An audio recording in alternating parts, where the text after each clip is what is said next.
Hello everyone, very good morning. आज है 26 जुलाई। ठीक है, तो आज हम बात करेंगे टॉप 15 टॉपिक के ऊपर जो करंट अफेयर से रिलेटेड होगा। उसके बाद हम बात करेंगे उनके स्टैटिक जीके के ऊपर और साथ में हम बात करेंगे आज का जो स्पेशल डे है। तो दोस्तों आज है कारगिल विजय दिवस। ठीक है, तो आज का डेट आप याद रखेंगे, 26 जुलाई को कारगिल विजय दिवस के रूप में मनाया जाता है। अब आप हमें बताइएगा कारगिल विजय दिवस किस वर्ष में कारगिल विजय किया था भारत ने, जिसकी वजह से ये डेट सेलिब्रेट किया जाता है। ठीक है, कमेंट में जरूर बताइएगा। चलिए बात करते हैं आज के पहले टॉपिक पे। आज का पहला टॉपिक बहुत ही इंपॉर्टेंट है, high speed carbon fibre train को लेकर। ठीक है, तो आपसे प्रश्न पूछा जा रहा है कि किस देश ने high speed carbon fibre train start किया। तो दोस्तों इसमें चीन है। ठीक है, ऑप्शन नंबर बी इसका राइट आंसर है। नोट बनाइएगा, बहुत ही महत्वपूर्ण प्रश्न आपसे एग्जाम में बनेगा। ठीक है, तो उसने high speed carbon fibre train की आविष्कार करने की क्या ही आवश्यकता थी, बनाने की क्या आवश्यकता थी चीन को, क्योंकि दोस्तों वो ऊर्जा की खपत कम करेगा और प्रदूषण को कम करेगा। ठीक है, तो अगर क्वेश्चन आपसे घुमा के भी पूछेगा तो अब आप कर लेंगे। ठीक है, चलिए बात करते हैं दूसरे टॉपिक पे। हाल ही में कौन सा राज्य सकल पर्यावरण उत्पाद सूचकांक लॉन्च करने वाला पहला राज्य बन गया।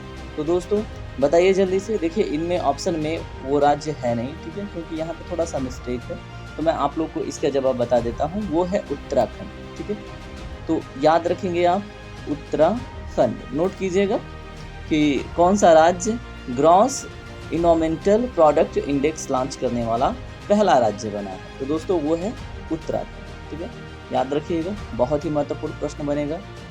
अगला क्वेश्चन देखिए क्या है, बजट 2024-25 में कुल सकल वित्तीय घाटा जीडीपी का कितना प्रतिशत रहने का अनुमान है। ठीक है, तो दोस्तों बताइए कि what percentage of GDP is the total gross fiscal deficit estimated to be in budget 2024-25। ठीक है, तो 2024-25 के बजट में जो आने वाले समय में ग्रॉस फिस्कल डेफिसिट है वो कितना एस्टिमेट किया गया है। तो दोस्तों वो किया गया है 4.9%, यानी कि ऑप्शन नंबर डी। चलिए बात करते हैं टॉपिक नंबर 4 के ऊपर। केंद्रीय बजट 2024-25 में किस मंत्रालय को सभी मंत्रालयों में सर्वाधिक यानी 6.22 लाख करोड़ रुपए से आवंटित किया गया है। तो दोस्तों 6.22 लाख करोड़ रुपए का आवंटन मिला है, वो मिला है डिफेंस मिनिस्ट्री को, यानी कि रक्षा मंत्रालय को, याद रखेंगे। चलिए बात करते हैं अगले टॉपिक पे।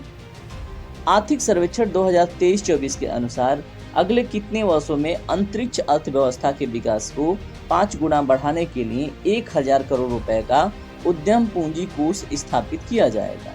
तो दोस्तों इसका जो राइट आंसर है ऑप्शन नंबर सी है, 10 वर्ष।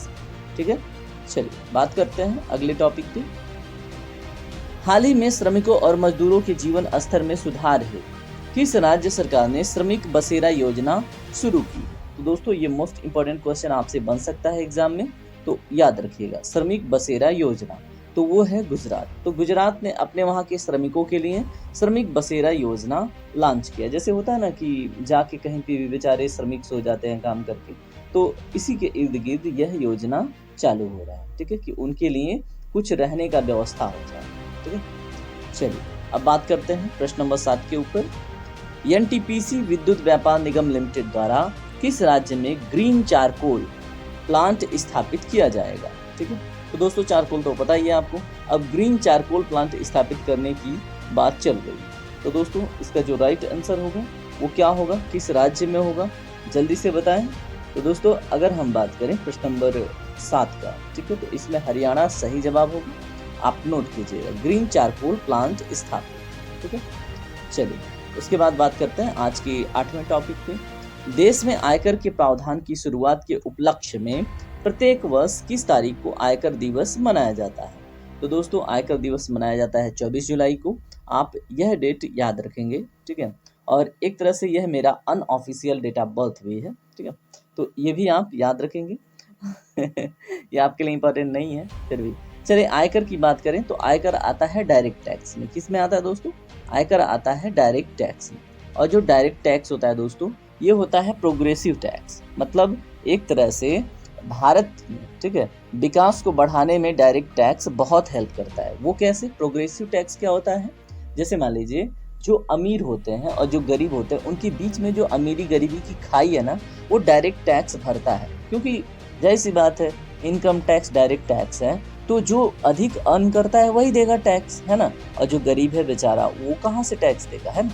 तो इस प्रकार से जिस देश में दोस्तों इनकम इनइक्वालिटी यानी कि आय की जो विषमता है वो जितना अधिक होगा वो देश उतना ही गरीब होगा, ठीक है। और जितना ही कम गैप होगा अमीरी और गरीबी में वो देश उतना ही अधिक विकसित होगा।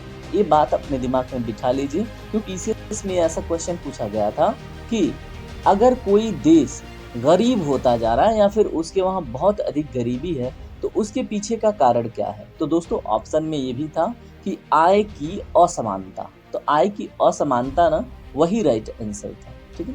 तो ये सारी बातें आप समझ पाएंगे। चलिए बात करते हैं टॉपिक नंबर 9 के ऊपर। वित्त मंत्री ने बजट 2024 में नई कर व्यवस्था में मानक कटौती राशि को 50,000 से बढ़ाकर कितने करने की घोषणा की। तो दोस्तों वित्त मंत्री ने बजट 2024 में नए कर व्यवस्था में मानक कटौती 50,000 से घटाकर 75,000 कर दी, ठीक है। तो याद रखेंगे।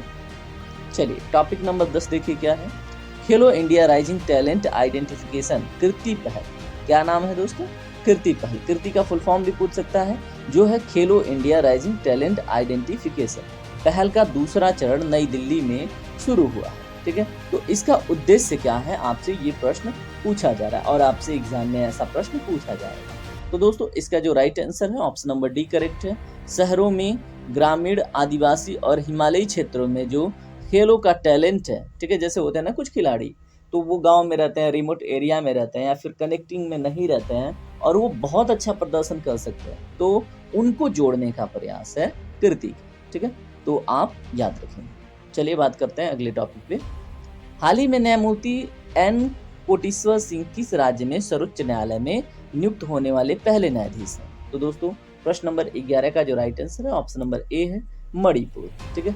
अब आप हमें बताएंगे हाई कोर्ट में, ठीक है, और सुप्रीम कोर्ट में सबसे अधिक रीट जारी करने का पावर किसके पास है, ठीक है। तो आप कमेंट सेक्शन में जरूर बताइएगा।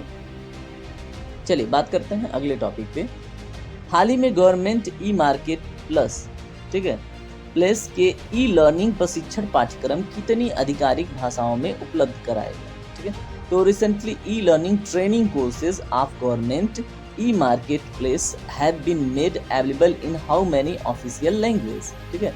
तो ई मार्केट से रिलेटेड जो भी ट्रेनिंग वगैरह दी गई हैं वो कितने भाषाओं में दी गई हैं दोस्तों। तो अगर आपको ये जवाब पता है तो जवाब दें, अन्यथा ये है 12 भाषाओं, ठीक है। तो भाषाओं को याद करने की आवश्यकता नहीं है, बस संख्या याद रखिएगा कि 12 भाषाओं में ट्रेनिंग दी गई। चलिए बात करते हैं अगले टॉपिक पे। प्रधानमंत्री ने चंद्रशेखर आजाद को 23 जुलाई को उनकी जयंती पर श्रद्धांजलि अर्पित की। उनका जन्म 23 जुलाई 1906 को किस राज्य में हुआ था। तो दोस्तों चंद्रशेखर आजाद का जन्म किस राज्य में हुआ था, तो वो हुआ था मध्य प्रदेश, ठीक है। और उनको गोली कहाँ पे लगी थी, जो आप इलाहाबाद जाते हैं ना तो वहाँ पे आपको पता होगा अल्फ्रेड पार्क। तो अल्फ्रेड पार्क तो बहुत पहले से नाम था, लेकिन बाद में उसका नाम बदल के उसको चंद्रशेखर आजाद पार्क के नाम से भी जानते हैं, क्योंकि गोली उन्होंने खुद को वहीं पे मारी थी, ठीक है, प्रयागराज, जिसको पहले इलाहाबाद के नाम से जानते थे। चलिए बात करते हैं टॉपिक नंबर 14 के ऊपर। हाल ही में किस राज्य में संदिग्ध चांदीपुर वायरस संक्रमण से कई बच्चों की मौत हो गई है। तो दोस्तों चांदीपुरा वायरस है, मैंने चांदीपुर बोला, ठीक है। तो संदिग्ध चांदीपुरा वायरस से संक्रमित होकर बहुत सारे बच्चों की मृत्यु हुई है। वो कौन सा राज्य है, तो वो है आपका गुजरात, ठीक है। तो ऑप्शन नंबर बी इसमें करेक्ट होगा। चलिए बात करते हैं प्रश्न नंबर 15 के ऊपर। जस्ट वेट, आज का लास्ट टॉपिक है और आज का सेशन इस क्वेश्चन के साथ संपन्न होगा। हाल ही में भारत का पहला विदेशी जन औषधि केंद्र किस देश में खोला गया है। मोस्ट इंपॉर्टेंट क्वेश्चन आपसे बन सकता है एग्जाम में, ठीक है। तो हाल ही में भारत का पहला विदेशी जन औषधि केंद्र, ठीक है। तो प्रश्न नंबर 15 का जो राइट आंसर है ऑप्शन है डी, मॉरिशस, ठीक है। और मॉरिशस और भारत में जो फॉरेन डायरेक्ट इन्वेस्टमेंट की बात करें, यानी कि विदेशी वित्तीय निवेश की बात करें, तो मॉरिशस पहले स्थान पे है और सिंगापुर दूसरे स्थान पे। ये भी बात आप याद रखेंगे। चलिए आज का सेशन यहीं पे कंप्लीट होता है। अपना ध्यान रखिए, खूब पढ़ाई कीजिए और मिलते हैं अगले सेशन में। तब तक के लिए जय हिंद, जय भारत।